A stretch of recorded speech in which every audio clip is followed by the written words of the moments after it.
So I haven't made a video in a minute because life has been lifey. When I say January the 21st, I decided to go back to school. My original major has changed because quite a few different reasons, but this, I may be late, but last week was Black Maternal Health Week. And that's one of my big things. So in going back to school, my hope is to help do research with that, but that's neither here nor there. So I read a post on Facebook where I saw a post where a mother was saying how she bought 2 plane tickets for her and her kid to sit by each other, but when they got on the plane, it was like it's over. So her kid was up there, she was in the back, and she was like, ask somebody to move. Long story short, she was saying Black maternal health doesn't stop after you give birth. And I was like, you know what, that's absolutely fucking right, because I feel like I worry more about my kids at the ages they are now than I did when they were smaller. When they were smaller, you know, we had more control over what they ate, where they went, who they hung with. You know, it was more of a controlled environment, but the older they get, the less control you have, as you should, because they become more independent. My oldest is away from home, and she called me a couple of nights ago, like 4 o'clock in the morning, and she was like, Mommy, the tornado siren is going off. What am I supposed to do? Now, if she was home and it was going off, I would tell her, you know, get in the basement, let's go, you know, got the flashlights and things like that. Coming from somebody who has slept through not 1 but 2 tornadoes, baby, I lay down and go to sleep. So I told her, I said, get in the bathroom, get in the tub, shut the door, and stay there until the sirens go off. I've never gone through that. Where we are, we don't have the tornado siren, so there was no warning. They just kind of like gave you, it's coming, and then it came, and I slept through it some type of way. But there's nothing more frightening than to hear your adult child go through something for their very first time, and there's nothing you can do to protect them. And then the middle one, oh my God. So she is in her senior year of high school. But not only that, she's doing dual enrollment. So she's taking, for the last 2 years, she's taking classes at the local university, which is big. She is epileptic. So for her entire life, I've always been there to shield, comfort, protect. I think I'm like a tissue in the body. I'm doing anatomy. I relate it to everything because I insulate, I protect, I shield, I cushion. When she was selected for this, the first thing I said was, it's just the first time. I don't think you should do it.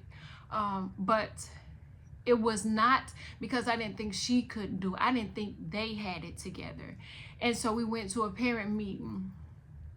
I had a lot of questions. I was the only one. Hey, yo, hey. And every question I had, he was like, I don't know, I'm gonna have to check on that. And I asked another question. He said, I don't know, I have to check on that. And I was like, well, damn, he doesn't know anything. So I looked at her and her father and I said, I don't think you should do it. I don't want you to be the first class that go through this and then there's something wrong, and then when it comes time for you to graduate, you know, there are some issues with it. And the way I've raised my kids, I pat myself on the back, I clap for myself, I cheer myself on. The way I raised my kids, my daughter decided that she wanted to do it anyway. She did the application, and it wasn't in a disrespectful thing. It was more because I didn't know about it. Once I said, no, I don't think you should do it, I left it alone. But she got her application did, she got her letters of recommendation, she got everything she needed, and she was accepted in the program. And the next thing I know, she was like, oh, I'll be going to such and such and such. And I was like, okay, you know, that's the decision you made.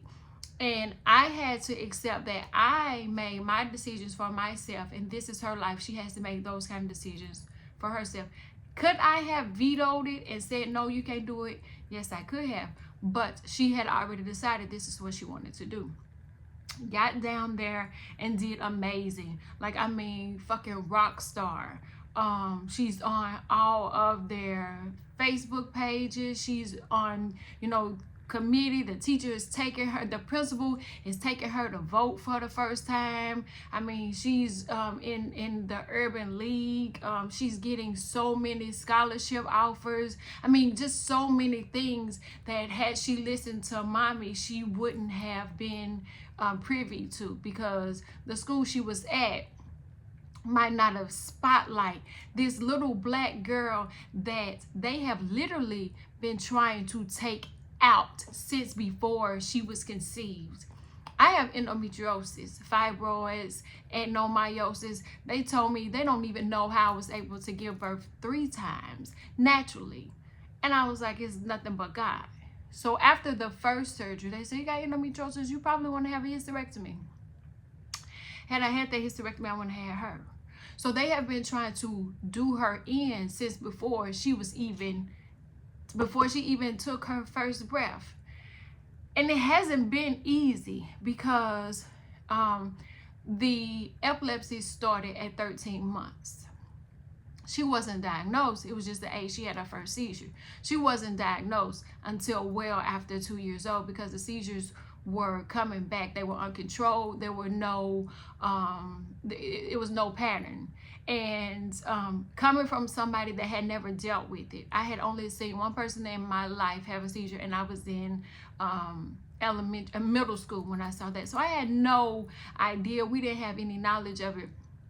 But the type of parent I am, I had to educate myself. But not only did I have to educate myself, I had to educate everybody that would have access to her, which made me limit who had access to her, because you had to be responsible. So when she was in kindergarten, she went to a podiatry school. They're selective on who they let in. They got a different set of morals and rules and regulations, and they got a different agenda. And kindergarten, it started with she had princess pencils, and the teacher took her pencils, and she was like, mommy, she took my pencils. And so I had to ask her, why did you take her pencils? She was like, well, I didn't want no jealousy. I said, there can't be any jealousy, because I don't know what other people's mom buy them, but I bought her princess pencils. Don't take her princess. So it started in kindergarten, where I had to sit her down and say, you got to be 2 times faster. You got to be 2 times smarter. You got to be 2 times ahead of the curve, because you're a black female, which means you got 2 targets on your back. And not only did I sit that one down and tell her, but that was the second conversation, because I had to tell the oldest one that. But I never thought I would have to tell her that in the kindergarten. That teacher did everything she could in her power to kill my baby's self-esteem, her confidence, and everything that I was building up in the house, because it started in the house. She was doing everything. And the final straw was, I think she is having some learning disabilities. I said, who having learning disabilities? Not only that, she was letting another little white girl bully her. Not just my kid, but a lot of kids. And they was letting her get away with it. But I told my kid, if that was you, they wouldn't let you get away with it. But don't keep allowing her to do it. Kim was so nice and so sweet that she kept allowing the little girl to keep bullying her and keep doing stuff. And when I addressed it with the teacher, she was like, they have a love-hate relationship. No, they do not. That little girl hates her. Come to find out, the reason why she hated her mama walked off and left her. Other parents told me that, because she was bullying their kids as well. At the time she was in kindergarten, she was on some heavy anti-epileptic medication, which her pediatrician, best pediatrician in the world, was saying, yeah, that could cause some memory loss. But all her, they weren't getting A's and B's. They were getting like check marks and stuff like that. But all her spelling tests, she was coming out with 100s and 90s. And I was like, how is this the same little girl that you think has a learning disability? I went into the pediatrician office and I was crying. But what they didn't know is my mom certified in helping parents with kids with exceptional needs. So I couldn't take it to her, because when she go in those IEP meetings, she don't go in there as a professional that she is this time. She goes in there as a grandma. Oh, they hate to see her coming, but she know the rights. Oh yeah, if they test her and come to find out something's wrong, they gonna offer her this, they gonna give her this, they gonna give her that. So the pediatrician said, well, we know there's nothing wrong with her memory, and we know she doesn't have a learning disability. Let them test her. And because of the relationship me and her her pediatrician had, I was like, okay, I trust you. So they did. They tested her. They took her through the ringer, baby. And when she tested not to have a disability, they threw her out and to let her sink or swim. And we struggle in math. It's just something we do. We're more literal. I can write you a 25,000 word paper, but if you throw some numbers in there, I'm struggling with the factoring. What the man say, factoring and simple. I'm like, sir, I ain't gonna be doing that in my everyday life. I don't want to do it. I just don't want to do it. He was like, just keep practicing. So I know math was the issue. I went out and got her a math. Matter of fact, the math tutor that I went out and got her was my middle school math teacher. So I knew she was in good hands. But the bullying didn't stop. And not only was it coming from other kids, it was coming from the administration. It was coming from the teachers. It was coming from the same people that I trusted to teach my kid. The same ones that spent more time with her than I spent with her. But don't get it twisted. Because she had epilepsy, I was at every field trip. I was doing volunteer. I was over volunteer. I was the kids in the hallway knew me. I had one little girl look at me and say, Cambria's mom is here today. I said, well, damn, what I do to her? I don't even be bothering nobody. Sometimes I just go in, peep through the window, and I'm out. When she was in kindergarten, it hurt my feelings so bad. She was like, Mom, nobody else's parents walked them to the cafeteria. You got to stop walking me to the Oh, I was crushed. Mind you, she was the baby then, and I thought she was going to be it. And so I was like, okay, bet. And I let her think that she was walking herself to the cafeteria, but I was hiding behind classroom doors the whole way out. I couldn't let go. This was my baby. But not only was this my baby, this was my special baby because she had epilepsy. And mind you, she's on medication, heavy medication. The teacher had, the nurse has medication just in case a seizure happened. But just in case, I wasn't too far. I'm 5 minutes away on any given time. No matter what I had to do, I was close. And when her seizure started, I worked full time. I'll never forget. My sister called me. I was downtown. She was like, we headed to the hospital. Get there now. I jumped up, grabbed keys, and I was out the door. And I got to the hospital in no time. And she was like, she just kept having them back to back to back. I gave her the medicine and nothing happened. So the teachers are giving a hard time, which is causing stress. And she's trying to deal with the stress the teachers causing her.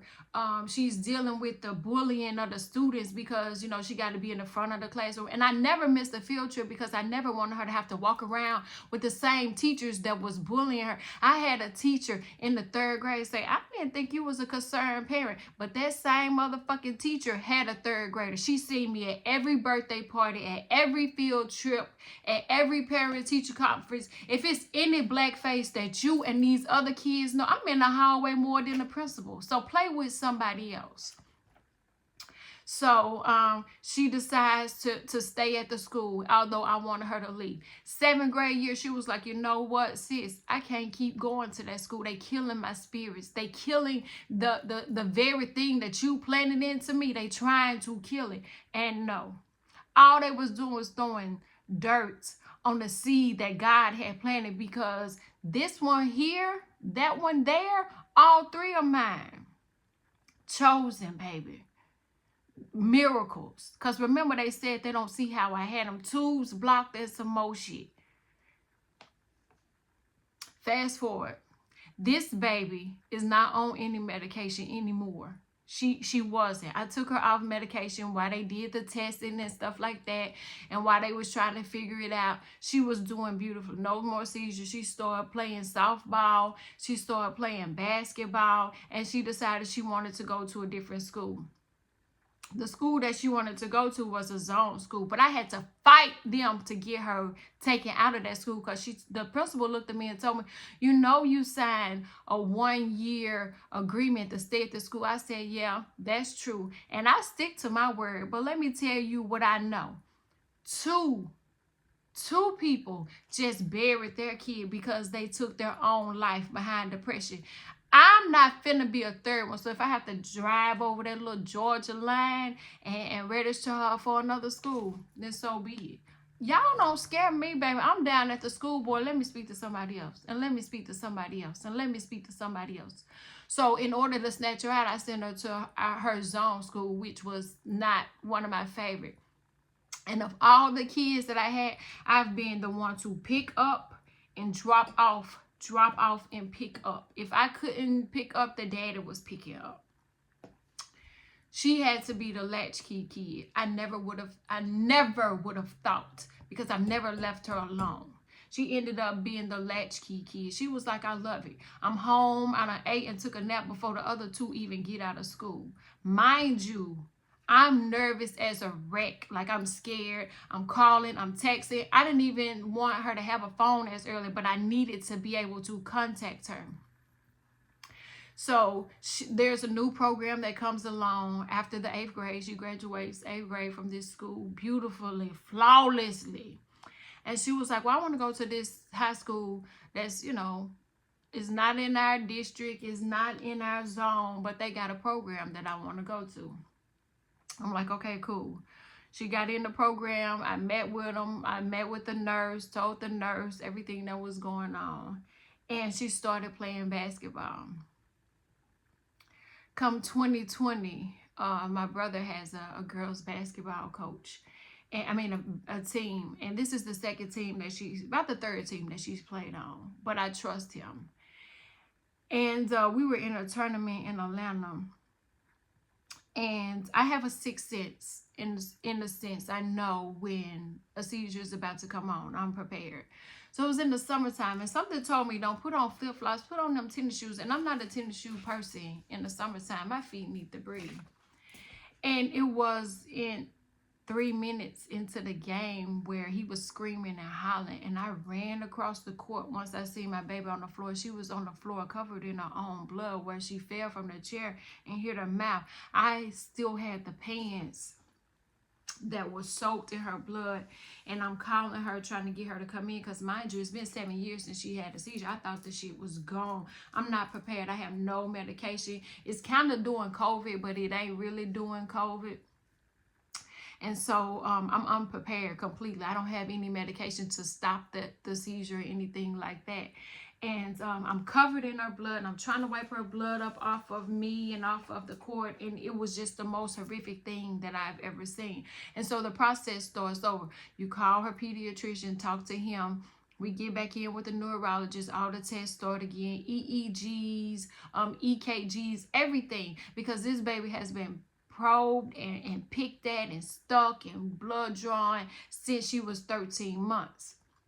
Heart monitor in pre-K. She's been through it all. And so she, wanted to still play basketball. And I was like, okay, we can control it, because they had to put her back on a different medication.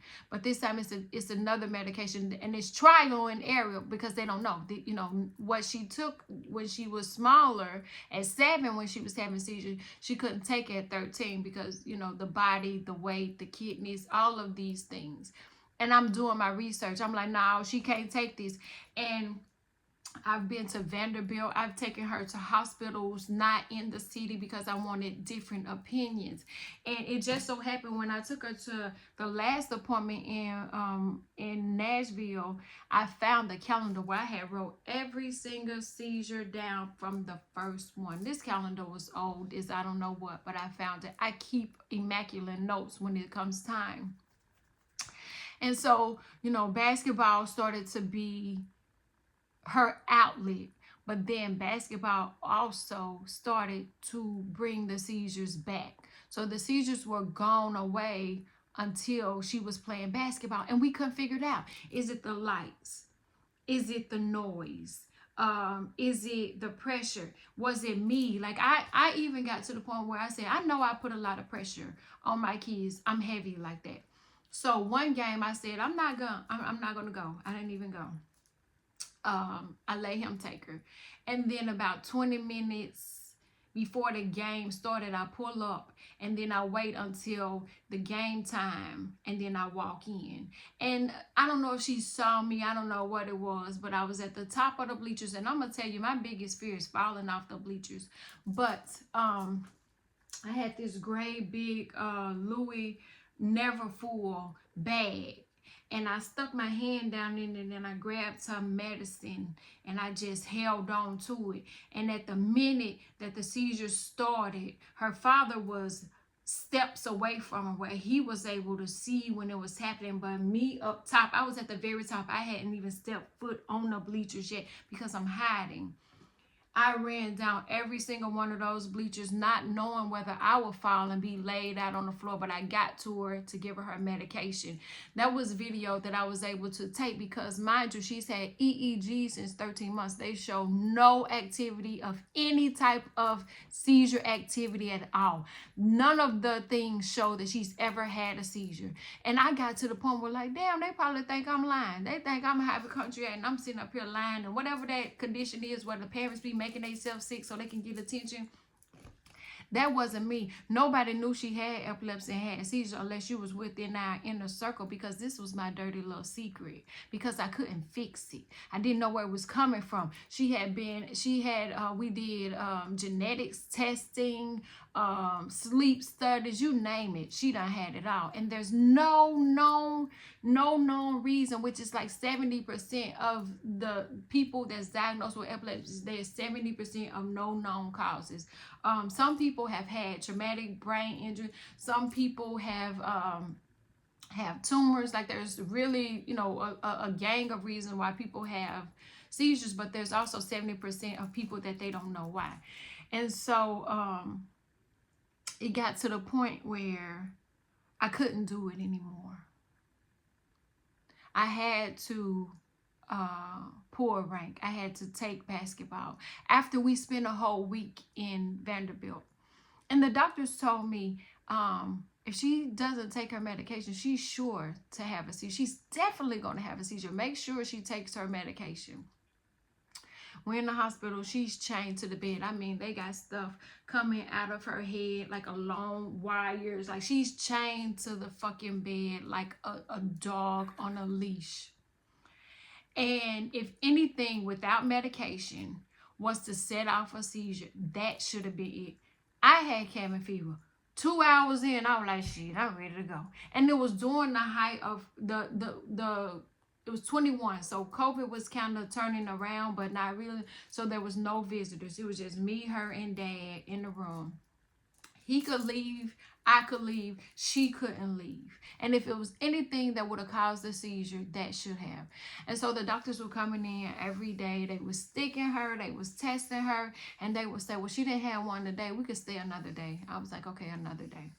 They would say, well, she didn't have one a day. I could do another day. And I got to the point I was like, no more fucking days. She can't take it no more. The look in her eyes like, mama, it's not going to happen. I don't want to stay. I'm miserable. You miserable. You making me miserable. Dad is miserable. He making me miserable. We need to go. And I was like, you know what? I ain't going to do it no more. Let's just go.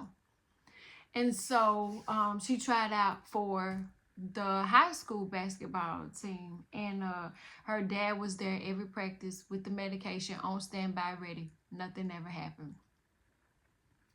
First game of the year, we there early, and I got my little chair, and I sat on the second row, and I'm sitting there, so I'm going whoof, and I fall to the first row, but I didn't fall. I kind of just like sat in place where my leg was on the floor. The medicine was in my back pocket, and I was like on, like, ready, set, go. They called her name, it was lovely. The minute she got in the game, you could see that it was it.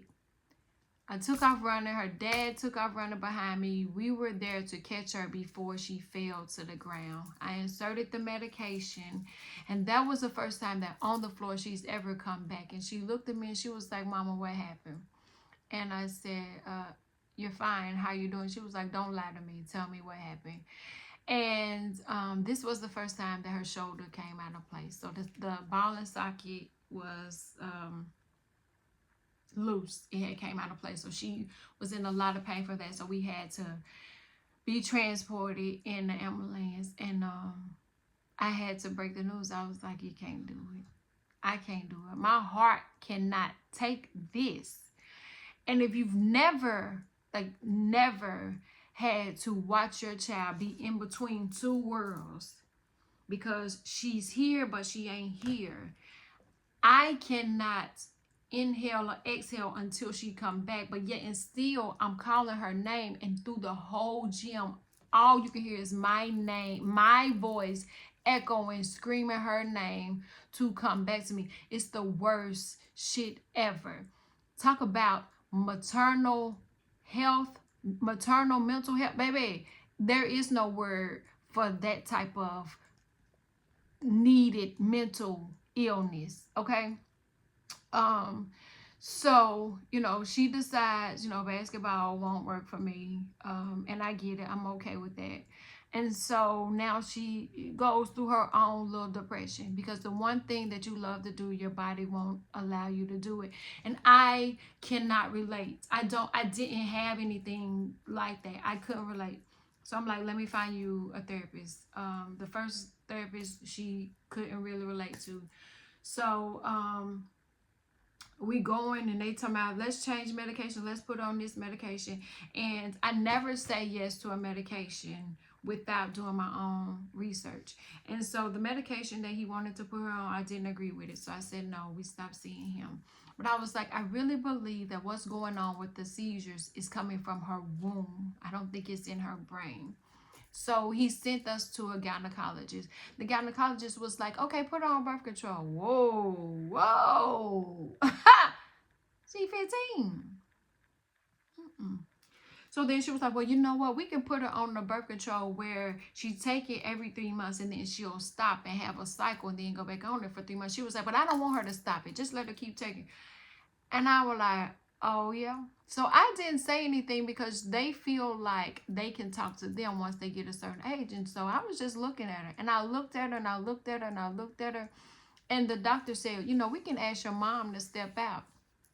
And I'm okay with that. Ask me to step out. Because, again, I got the final say. And so she looked at the doctor. She was like, actually, I'd like for you to step out while I speak to my mom. And we talked, and I said, now what you think your body gonna do?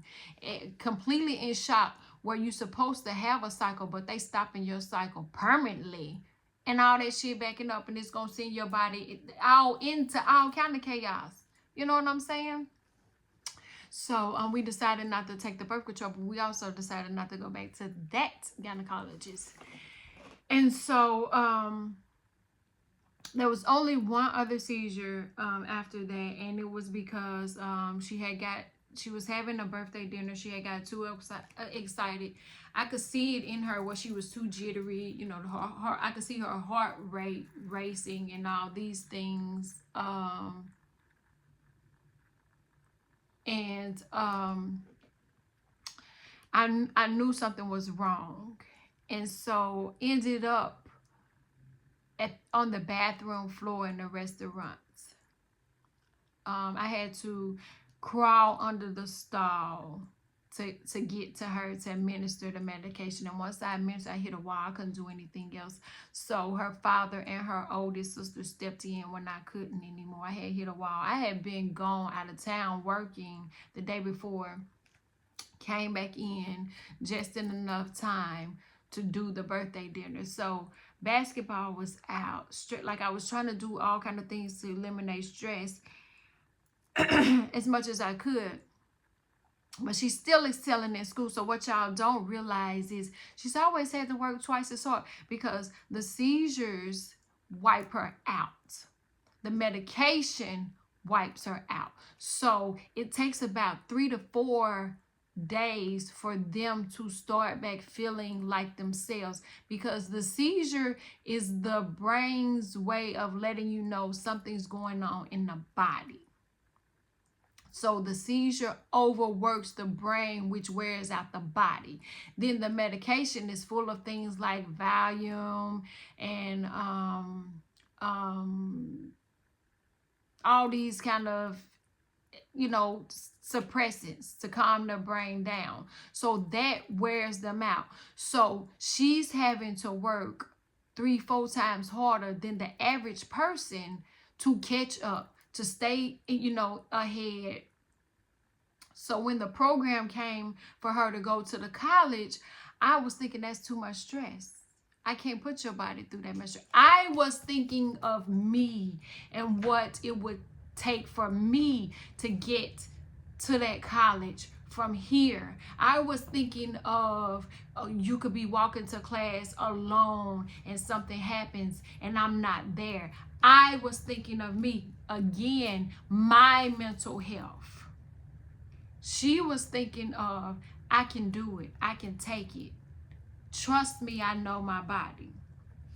One of the hardest things in the world is letting your kids be an adult or make adult decisions. So when it's come time to take the ACT, I asked her was she ready, like I do, I did with the oldest. She said, yeah. The first time she took the ACT, she got a 15. I ain't stressing. It happens. I think I had like a 15 on my first time. When it comes time to take it again, now mind you, she is going to, this first school she went to, they prepare you for college from kindergarten on up. They prepare you. And then they got to where they have ACT prep classes and they have practice tests. And she's in different organizations around here that's helping her prepare for shit like the ACT, which to me the ACT is irrelevant. You know what I'm saying? Y'all using standardized tests to do what? And mind you, the ACT does ask you your race. And I ain't took the ACT in over 25, 26 years, but I know that question is on there. The last time she took the ACT in October 2024, she got a 22.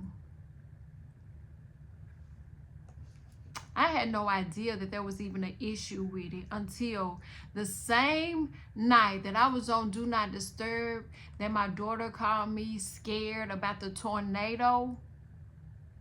3 hours later, I'm still on Do Not Disturb. The career counselor called me from her home school, the high school that she's originally registered at for her dual enrollment. She said, yeah, I got her message, but I was trying to see what was going on. ACT is canceling her score? I said, what? I never heard of that. I still don't know what the score is. I never asked, because all of these college acceptance letters I'm getting, and I'm like, where are you going? What's your top 5? Tell me, because to me, I think you should stay at the college where you're at, because they love you there. They absolutely fucking love you there. You should stay there. But it's not my choice to make. Again, she's an adult now. So what she decides is on her. Just like when I decided to go to TSU, it was nothing my mom could do to talk me out of it. I wanted to be a part of HBCU. I got to be a part of it, and it wasn't what I wanted. Hence the reason why, goddamn 25 years later, I'm back in school yet again, okay? So I had no idea there was even an issue with the ACT.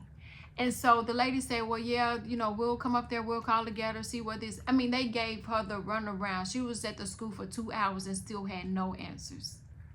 Finally, the ACT says, well, we think that your score increased way too much for you to have did it on your own. I'd like to know how she could have cheated.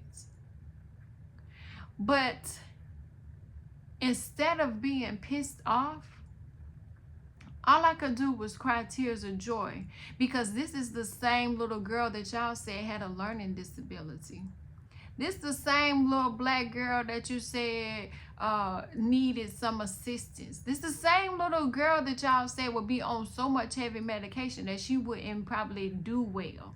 This the same little girl that I birthed, and at the hospital, the doctor didn't want to stop at the hospital. He passed right by the hospital, went to his office and seen patients, and then came back to deliver her, although she was ready. And then I had to deliver her in the operating room vaginally. It was no cutting, nothing to be done, but it was a sterile operating room. I had to deliver her in the operating room. And the only thing that was holding her in was the sack of water that's supposed to erupt so labor can begin. Baby, this the same kid that you motherfuckers counted out before I counted her in. And you know what I did when the daddy sent me the letter saying that they didn't believe that she had them scores? I said, let me take you car shopping. Because if you good enough for ACT standardized tests to say you cheated, then God damn it, I'm doing something right. Let me take you to the car lot. Let me buy you whatever the fuck you want to buy, and let ACT know y'all ain't stopping shit, because the school she want to go to done already accepted her. The school she don't want to go to still accepting her. So I don't give a fuck about what the ACTs, I don't give a fuck about what America says about any little brown kid that I pushed out. You can put those kind of negativity and barriers on them. You can put those blockages in their way. You can put those hurdles on them, and they gonna go over them every fucking time, because it's not on them, it's in them. And what God put in them, you motherfuckers can't take from them. Nobody, not the ACT, not the little doctors that's been trying to medicate her to say that she had a disability. I applied for disability and got denied. And I was like, you know what, fuck it. Evidently you ain't disabled. But the gag is, we did a local commercial for a law office in town about disability. Did the shit so perfectly that people thought that we were really actual customers of the law firm and wanted to know, should they use them to get disability. The grandparents wanted to know, well, if y'all got some money, why we didn't get none? We got one check, 2 checks. She got a check and I got a check. Ain't no disability around here, because according to everybody else, she ain't disabled. And according to me, ain't no fucking disability. That ain't nothing but God, grace, and mercy. And a praying mother. I can't tell you the many times that I prayed over her, the many times that when she was a baby and they put her in the hospital, and they put her in this metal cradle, and she wouldn't sleep in the cradle by herself, and I had to sleep and ball my body up to be in that cradle. She has a praying mama. Ain't shit y'all can do to kill her spirit. Y'all can't kill her. There's nothing you can do to make her think she's lesser than what she is. But what y'all don't understand is she's had to fight 2 times, 3 times, 4 times harder than the average black girl. She done had to go to school in a sling. She done had to go to school after leaving the ER. She done had to be put under by your strongest medication so they can pull that arm back in. So everything y'all throwing at her, she just letting you know, I'm gonna keep coming. I'm better than this. So while y'all trying to do everything y'all can to destroy her, the only fucking thing y'all destroying is my mental.